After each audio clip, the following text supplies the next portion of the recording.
this is my March book haul.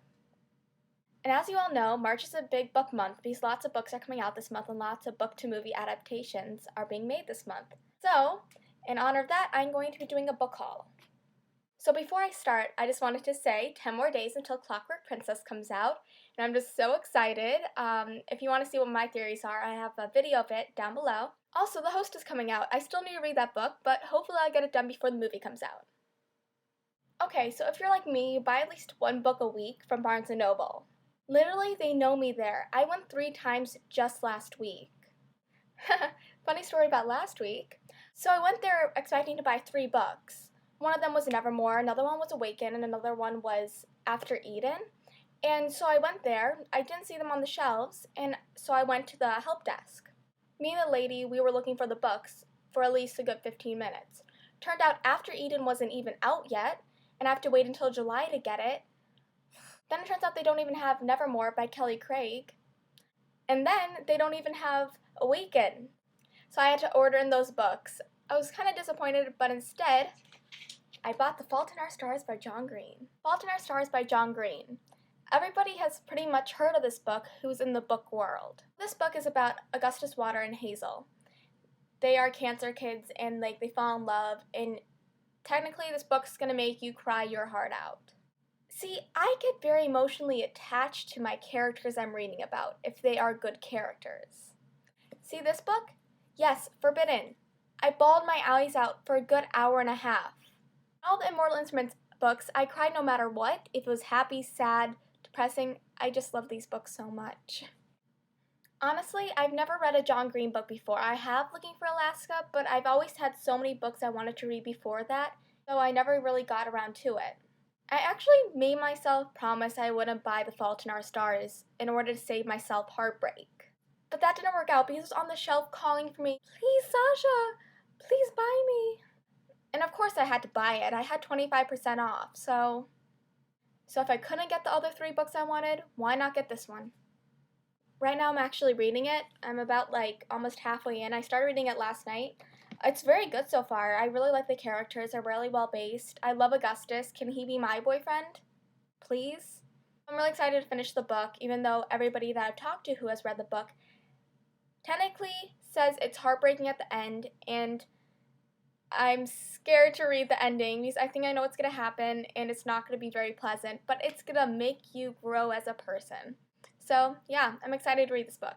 Okay, so I have this very bad problem about reading a book and it not being so interesting in the beginning, then going off and buying another book and then reading that on top of it, and then forgetting to finish the other book I started before that book. Meet Vampire Academy. And then I bought The Fault in Our Stars and it just was calling to me. So I actually put the Vampire Academy down and started reading Fault in Our Stars, which I need to pick up Vampire Academy again because everybody says it's really good. I kind of have this thing about vampire boarding schools. Have you ever read The House of Night? If you have, great for you. I hope you liked it. I didn't. Not that it wasn't a great book, it just wasn't my book. It wasn't very wonderful to me, so I sort of had this thing of judging a book by its content. And that's why I was like, oh, Vampire Academy doesn't sound so good. But then I started reading it, it's not House of Night, so hopefully it'll be good by the end of it. So, yeah. So the next book is Requiem by Lauren Oliver. The 3rd book in the Delirium series, which is being made into a TV show. Yay! So it took me a good amount of time to know how to pronounce Requiem. I thought it was Requiem, a good amount of time, which is embarrassing because everybody seems to know that it's Requiem. Not this girl. I actually started it. I'm 51 pages in, and then I did the bad thing again and I picked up another book just because I felt like it. So I'm really excited to read it. This book is Breaking Point by Kristen Simmons. So Breaking Point is the 2nd book in the Article 5 series.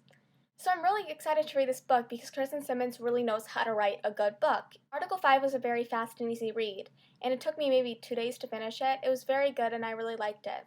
So I'm actually really looking forward to reading Breaking Point.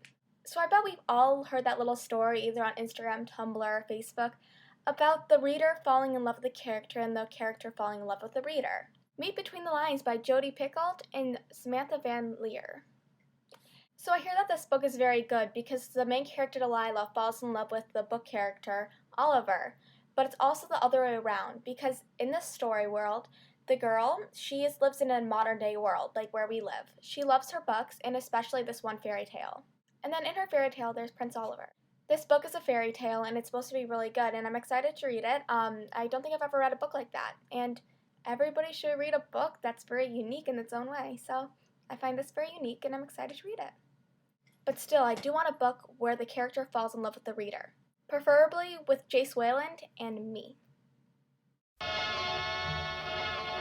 Dearly Departed by Leah Habel. So this book is technically about a futuristic dystopia that's based around Victorian times.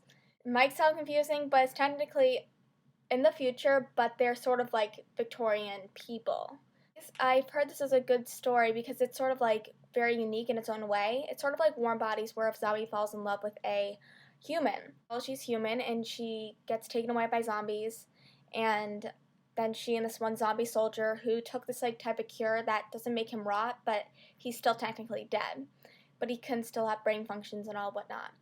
One of the turnoffs about it was that every chapter there's a different point of view.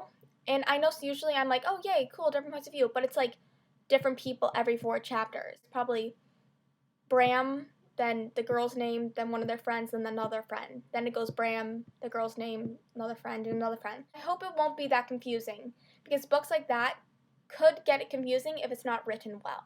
So I'm looking forward to reading this book and seeing if it actually lives up to its expectations. I know, I have a lot of books here, and I'm almost done, I promise. I have 2 left. So the last 2 are the books that I ordered at Barnes & Noble because they didn't have them in the store.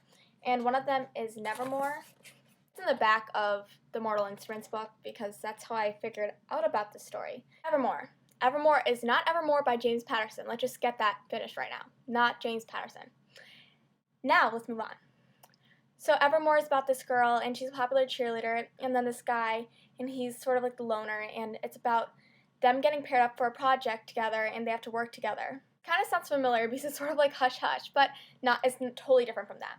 Because she figures out that he's sort of in trouble in this type of dream world because she read some of his writings in his journal, and they were say something, and I'm not sure what it does, but she has to save him technically. And it's about their romance, about them growing as people together rather than their differences pulling them apart. So let's see if it's good, because it must be good because it's in the back of a Cassandra Clare novel. Only good books can be back there. Awaken by Kacvinsky. So Awaken is technically about a futuristic dystopia where people do not make contact face to face, but more over electronics and digitally. And then there's the main protagonist, this girl, and she has only known this technological world. And then comes along this boy who teaches her of the wonders of life, not through a computer screen. I'm really excited to read this book because it's very interesting and intrigued me, and I don't think I've read anything like this yet, so it'll be interesting, an adventure. So while I'm doing this book haul and stuff, I just like to show you my bookshelf because I love it. I'm proud of it. So pretty. So thank you for watching my book haul. Right now I'm going to finish reading The Fault in Our Stars, and then I'll do a book review on that if I'm not bawling too hard to speak. And I'll get to the rest of the books after that when I get to them. Then I'll do book reviews on those and so and so. So I hope you enjoyed this. I hope that I gave you good ideas for your next book. And I'll see you guys later. Okay, bye!